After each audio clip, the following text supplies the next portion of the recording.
Você está sintonizado no programa Agenda Econômica, que hoje está examinando o Programa Espacial Brasileiro. O nosso convidado é o Dr. Petrônio Noronha de Souza, diretor de Política Espacial e Investimentos Estratégicos da Agência Espacial Brasileira, AEB. Participa do programa o jornalista Paulo Acriso. Dr. Noronha, nós anunciamos aí que há muita coisa a dizer sobre essa cooperação com a China, né? Já é o quarto satélite, ela começou lá na década de 80, muita gente torceu o nariz na época, né? Mas ela se mantém e agora esse próximo satélite, previsto para dezembro, né? Vai ser lançado lá da China, né? Ele já consolida um caminho.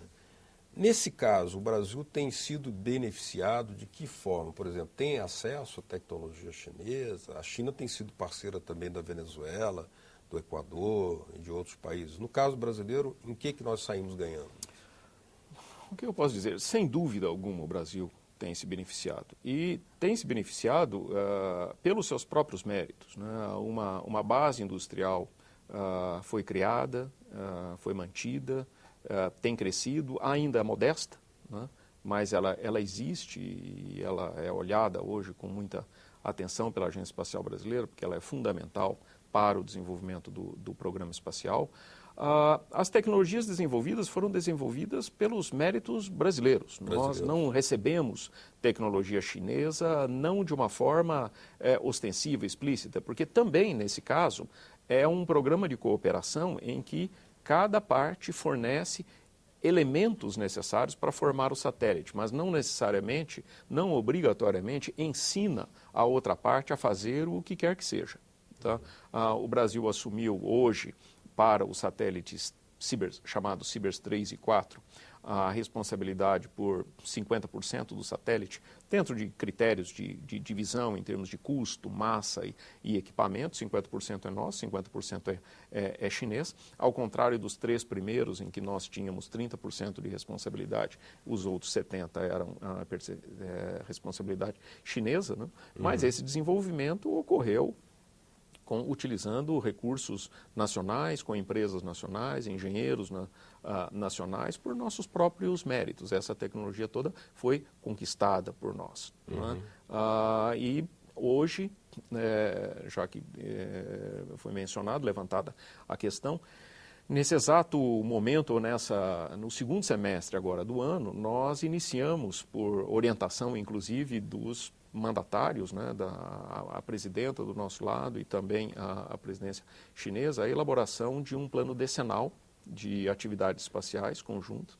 Esse plano ele foi elaborado por um grupo de trabalho agora já no início do segundo semestre e deverá, inclusive, em uma reunião da qual participará o vice-presidente da República na China, no início de novembro, né, esse plano deverá ser referendado junto com outras iniciativas, várias outras iniciativas de cooperação entre o Brasil e a China. Então, nós já estamos pavimentando o caminho para termos mais 10 anos de colaboração na área espacial.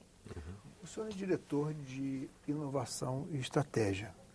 Isso nos faz lembrar imediatamente de ciência, de tecnologia e de formação e capacitação de mão de obra altamente especializada. De qual estrutura nós dispomos hoje e onde o governo está priorizando os incentivos? Eu poderia citar já 2 iniciativas recentes, né, e que refletem essa preocupação com o aspecto das competências, né? Vou usar um termo comum à área, das competências requeridas para o desenvolvimento na área espacial. Até poucos anos, nós não tínhamos, por exemplo, em nenhuma universidade ou faculdade brasileira, cursos que tratassem especificamente da área espacial. Há muito tempo nós temos a área aeronáutica, naval, nuclear, mas não a espacial. Hoje nós já temos, são em torno de 6 universidades no Brasil que já criaram esse tipo de modalidade, esse tipo de especialização para os seus engenheiros em nível de graduação, não na pós-graduação, mas em nível de graduação. Então, isso já é um reflexo, né, que o sistema educacional ele já vem se acomodando e buscando atender a esse nicho, digamos assim, de demanda. Isso por um lado. Mais recentemente, dentro do programa Ciência Sem Fronteira, né, que é um programa criado, né, para incentivar o intercâmbio, tanto da ida para o exterior, quanto da vinda de especialistas para o Brasil, principalmente nas áreas de ciências, né, foi criado por negociação da Agência Espacial Brasileira com o CNPq, uma alocação, uma certa quantidade de bolsas foram reservadas para um chamado Ciência Sem Fronteira para a parte espacial, tá? Especificamente para incentivar esse tipo de intercâmbio. Em que países? Com vários países, mas particularmente os países que são líderes nessa área, né? Tanto para o envio de jovens brasileiros quanto para a vinda de especialistas. Então, o governo está pensando também em nos defender da fuga de cérebros, porque aí depois de formado, depois de gastar dinheiro, formando, promovendo todos esses programas, altamente especializado técnico é seduzido pela... Isso potencialmente pode ocorrer, sem dúvida, mas somos quer dizer, o nosso regime não pode prender as pessoas, nós não podemos fazer isso. Nós temos que criar, não no lado negativo de reter as pessoas, né? Nós temos que criar oportunidades para essas pessoas, né?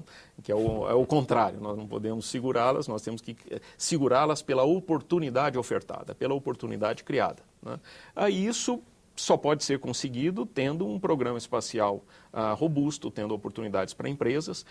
Também é ilusório imaginar que a área pública, o setor público, poderá ou terá condições de absorver a todos esses jovens. E isso não só não é possível, como não é desejável. Né?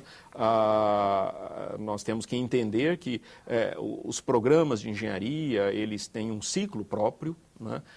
Que não é o ciclo da contratação de uma pessoa que vai ficar 35 anos ou mais no serviço público. E os casos de sucesso no mundo são exatamente aqueles em que você tem um setor público competente, mas relativamente enxuto, tá? Contratando junto à indústria a realização dos projetos. O setor público entraria mais como promotor e incentivador de estratégias. Promotor, né? Incentivador, financiador também, financiador, sem dúvida alguma. Né? Mas a realização propriamente dita do desenvolvimento dos projetos, isso tem que ocorrer na indústria, né? Isso não significa que dentro da área pública você não possa ter projetos piloto, desenvolvimentos tecnológicos de risco, né?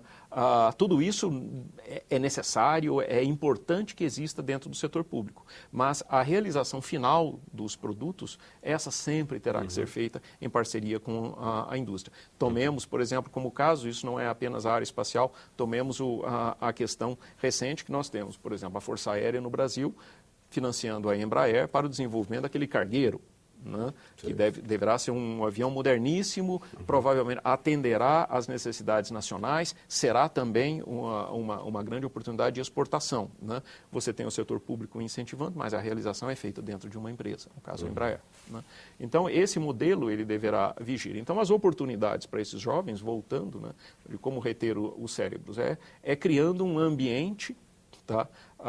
Em que o programa é robusto, há oportunidades na indústria, há oportunidades também em órgãos públicos, né? E é assim que vamos conseguir reter esses jovens. Nós já falamos da cooperação com a China, que já é de mais larga data. O Brasil agora está procurando desenvolver uma cooperação com a Índia também, né? Inclusive, já tem previsto aí o lançamento de um outro tipo de satélite, aí não é exatamente da AEB, mas já é a Visiona, né? Que inicialmente se dizia que chamaria EMSAT, mas o nome efetivamente é Visiona, sim, que é uma associação entre a Telebrás e a Embraer, exatamente, tendo a Embraer 51%. Mas nesse satélite previsto com a Índia, a primeira pergunta é por que a Índia? Né? A Índia também é um polo avançado nesse tipo de pesquisa e tal, já que parcerias são sempre bem-vindas, quanto mais melhor.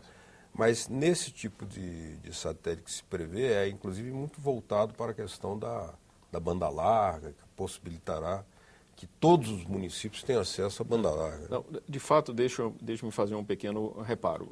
Há uma iniciativa hoje, que inclusive também foi por orientação da própria Presidência da República, para que buscássemos, junto à Índia e à África do Sul, tá, um pouco no conceito dos BRICS, né? Dos BRICS. O desenvolvimento de alguma atividade na área espacial. Isso certamente vai envolver o intercâmbio de pessoas, de estudantes, de especialistas, e estudamos também a possibilidade de desenvolvimento de um satélite científico por essas nações. Tá? Então, essa é uma frente de trabalho nossa. No caso especificamente da banda larga, que você mencionou, ela que envolve a Visiona, né? Então nós temos que voltar um pouco no tempo. Detetou-se já digamos, há aproximadamente uma década, né, a preocupação vinda da área, principalmente da área de defesa, né, com a inexistência de um satélite sob controle nacional para a circulação da informação militar. Né? Os militares, eles utilizam desde há muito, né, os chamados transponders, né, que são transmissores colocados em satélites geoestacionários, operando normalmente na chamada banda X, para a comunicação militar por todo o território nacional. Com a privatização dos sistemas de comunicação, a empresa operadora de satélites brasileiros, que era a Embratel, ela deixou de estar sob controle estatal. Os satélites foram herdados por ela, os satélites existentes à época, aquilo passou a controle estrangeiro, mas eles, não só os satélites da época, como os que foram lançados subsequentemente, continuaram recebendo esse transmissor para atender as necessidades de defesa, mas um satélite já não mais sob o controle nacional, sob o ponto de vista empresarial. Tá? O controle propriamente dito do satélite, na prática, é feito aqui do território nacional, está localizado no Rio de Janeiro. O controle de satélites feito pela empresa que sucedeu a Embratel. Tá? Mas já não é mais, para todos os efeitos empresariais ou econômicos, uma empresa nacional. Então, essa preocupação militar, perfeitamente compreensível, já havia sido colocada há uma década, mas não foi possível a adequada articulação que levasse à busca de uma solução com controle nacional. Tá? Isso começou a se materializar a questão de 2, 3 anos, né, quando a existência da demanda do Plano Nacional de Banda Larga veio se juntar a essa demanda da defesa, a demanda para que o Estado brasileiro tivesse, não apenas para as comunicações militares, mas também para as comunicações de governo, também um instrumento sob seu controle, né? Então, todas essas aspirações, elas começaram a convergir até que, então, formulou-se a ideia do chamado satélite geoestacionário para defesa e comunicações estratégicas, esse GDC, por iniciativa do Ministério das Comunicações e da Telebrás, em parceria com o Ministério da Defesa, e agora também em parceria com o Ministério da Ciência, Tecnologia e Inovação. E o resto é a história recente da criação da Visiona, que recebeu a atribuição de fazer a chamada procura desse satélite, que foi realizada ao longo do último ano. Tivemos agora, em agosto, o anúncio da empresa vencedora, é uma empresa francesa, franco-italiana, tá? Que deve ser a empresa fornecedora do satélite. E a partir de agora, teremos agora, já no final do ano, início do próximo ano, o início já franco do desenvolvimento desse satélite, que deverá ser provavelmente lançado em 2016. Esse satélite atenderá às necessidades, como eu falei, necessidades de governo, PNBL e necessidades da área de defesa.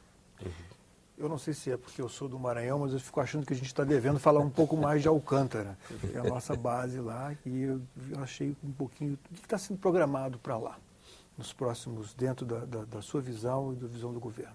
Nós temos várias iniciativas lá, começando pelas iniciativas eminentemente técnicas associadas à questão dos lançadores. Há hoje uma parceria muito forte entre a AEB e o Ministério da Defesa, o Comando Aeronáutica especificamente, para prover o aprimoramento da infraestrutura de Alcântara, que são aqueles meios técnicos necessários para a operação de uma base de lançamento.